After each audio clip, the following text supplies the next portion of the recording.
मुंडेसाहेब, कधी थांबणार आहे शेतकऱ्यांच्या आत्महत्यांचं सत्र आणि सरकारला कधी जाग येणार आहे?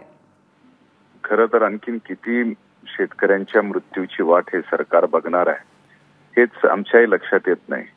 कारण गेली सलग 3 वर्ष शेतकऱ्यांच्या कर्जमाफीच्या संदर्भामध्ये सर्वच विरोधी पक्ष एकत्र येऊन हा लढा देत आहेत किंवा शेतकऱ्यांची कर्जमाफी करा जो शब्द तुम्ही निवडणुकीत दिला होता तो शेतकरी वाट बघतोय. सलग 3 वर्ष त्यांनी दुष्काळात काढले, त्याची शेती बंद होती आणि अशा परिस्थितीत कुठंतरी अभ्यास करायचा म्हणून वेळ काढायचा आता 31 ऑक्टोबर पर्यंतचा वेळ घेतलाय.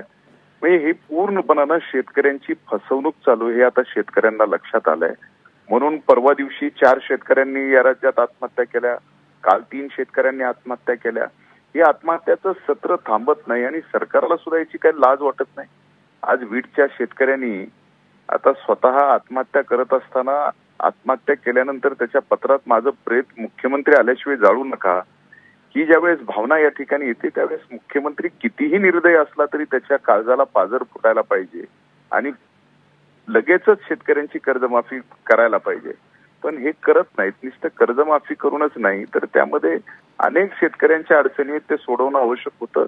हे या 3 वर्षात सोडवता आलं नाही आणि ते सरकारचं अपयश आहे. म्हणूनच आज शेतकऱ्यांच्या आत्महत्या वाढत आहेत. खरं तर आपण म्हणजे सगळ्या विरोधकांनी संघर्ष यात्रेच्या माध्यमातून सरकारवरती दबाव टाकण्याचा खूप मोठा प्रयत्न केला, परंतु हा दबाव कुठेतरी कमी पडलाय का? पुढे आता विरोधक काय करणार आहेत? एक लक्षात घ्या, दबाव जर कमी पडला तर आज जी शेतकऱ्यामध्ये जागृती निर्माण झाली, आज शेतकरी जे सर्व एकत्रित येऊन या ठिकाणी लढा देत आहेत. या महाराष्ट्राच्या इतिहासात पहिल्यांदा 7-7 दिवस शेतकरी संप करतायत. हे जे शेतकऱ्यांना जागृत करण्याचं काम आम्हाला त्या संघर्ष यात्रेच्या निमित्तानं करता आलं आणि आज या ठिकाणी शेतकरी सगळा पेटून उठलाय. आज त्या मागणीसाठी स्वतः शेतकऱ्यांनी सगळे आंदोलन हातात घेतलेले आहेत.